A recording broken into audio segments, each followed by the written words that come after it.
everybody, welcome back to my Project 13, the early morning recap vlog. Good morning to everyone.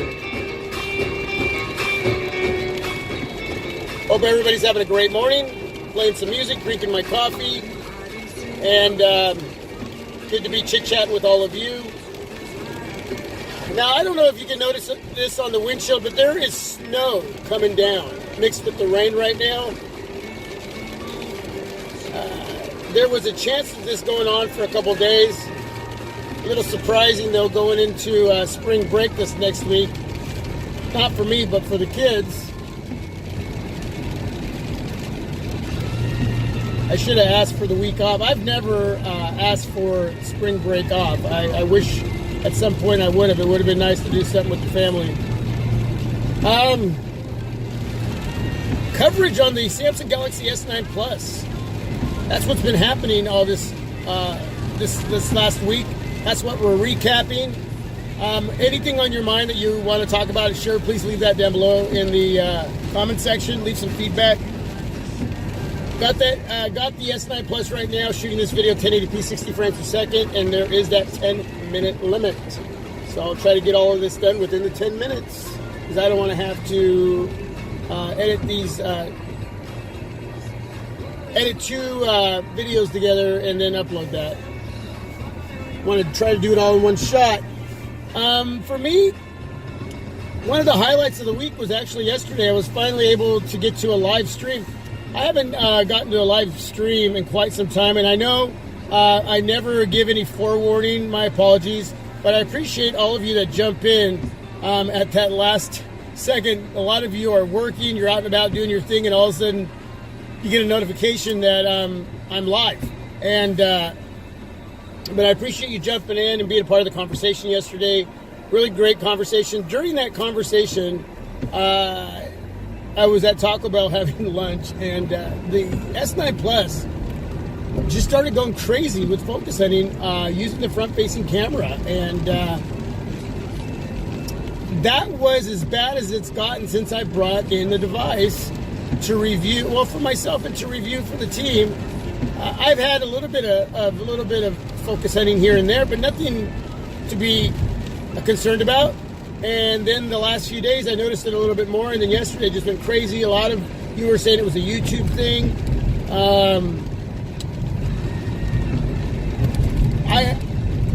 I don't know why it's got autofocus. It should have focused itself into place. I don't mess around too much with these devices when reviewing them in those situations, because for the most part, a lot of what I bring in, they do really well. The S8 and S8 Plus last year was probably one of my worst experiences with focus hunting while vlogging, and I have not had this issue with the S9 Plus until again, the last few days, a little more than usual, but yesterday was really bad. So maybe it was a YouTube thing too as well. I don't know, while streaming live. I'll have to check that out. But then I have to lock the focus.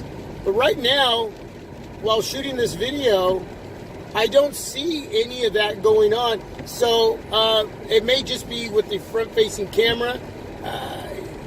We'll see what I can do to control a lot of that with the S9 Plus moving forward.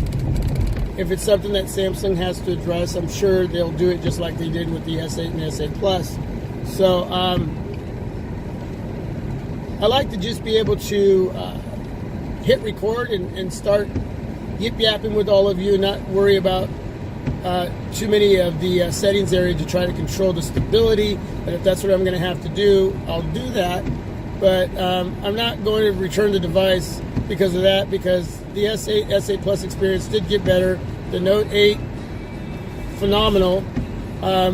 Every smartphone is going to have a little bit of issues while shooting video. They're not going to be perfect. And I'm going to have to have that patience and enjoy this device, because for the most part, like I said, right now, I'm not seeing any of that going on. And it may happen from time to time, but that's not a deal breaker for me. I'm right now enjoying the experience with this device so much I've been able to put up a couple videos that I really wanted to get to. ZTE on 7, the Razer phone, speaker comparison, speaker battle, challenge. And for me, I wanted to see how the S9 Plus would handle itself up against those two devices.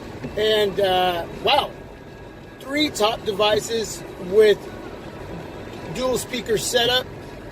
You know, the ZTE on 7 and the Razer phone both have their speakers right on the front of the devices, top and bottom.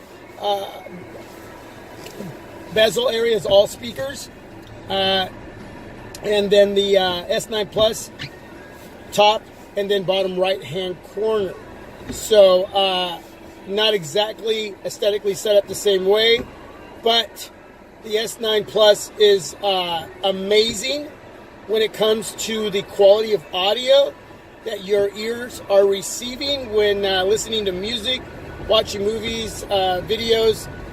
The sound quality is just amazing, and it's loud. So the ZTE on 7 and the Razer phone have another partner in that area. All 3 of those devices now are the triple threat when it comes to dual speaker setup. I don't think that there's anything else out there. You can let me know down below that can match all 3 of these devices. Now, some of you are going to say the iPhone 10. I have not had the iPhone 10. I've seen some videos with some comparisons, and personally, from what I've seen, I wouldn't think that it would out-challenge the triple threat, ZTE on 7, the Razer phone, and the S9 Plus. It's probably number 4. But again, I've never had it, so I couldn't say that for sure, right? Until you have it in hand, you use it, and actually do the comparisons. That's the real raw test. So that's my opinion. But I have the triple threat in-house. Great content. Loved making those videos at work on while I was on lunch. Yeah, why not, man? I got a half hour to eat and share some time with all of you. And it was fun to do. Was able to throw up some camera comparisons as well. If you haven't checked out those videos, everything I'm talking about, I have videos on, so please go check those videos out. I would appreciate that you would do that. I was able to put up some the Sony Xperia XZ Premium versus the Samsung Galaxy S9 Plus pick slideshow, and let's see what else. Some slow-mo videos as well. A lot going on as far as product reviews too.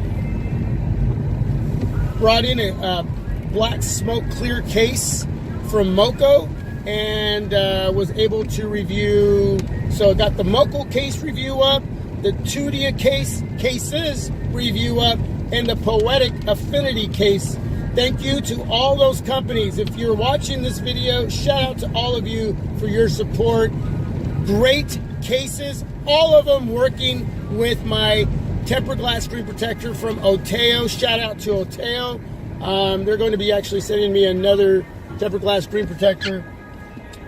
But it's great to see when you have all these different companies working together with no issues, especially when it comes to screen protectors, because a lot of cases could lift up those screen protectors on the edges, especially tempered glass screen protectors.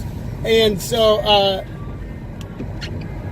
Oteo, man, digging your tempered glass screen protector. It is working really great for my S9 Plus. I know it hasn't worked for a lot of consumers out there that are having issues with touch sensitivity.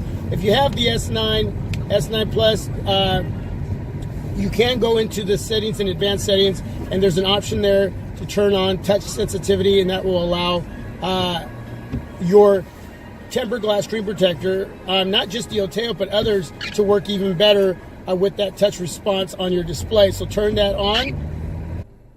Let me know how everything looks in this video.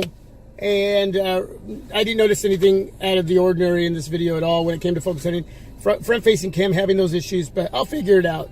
But again, thanks everybody for being there all week and watching, supporting. If this is your first time coming on by, let me know what you think. Thumbs up if you like what you're seeing on all the content that I'm creating. Thumbs down if you don't, and you can let me know why as well. So I'm out, and I just hope you have a great day, a great weekend, and God bless. Till my next vid. This is my Project 13. You are my Project 13. Peace. I am out.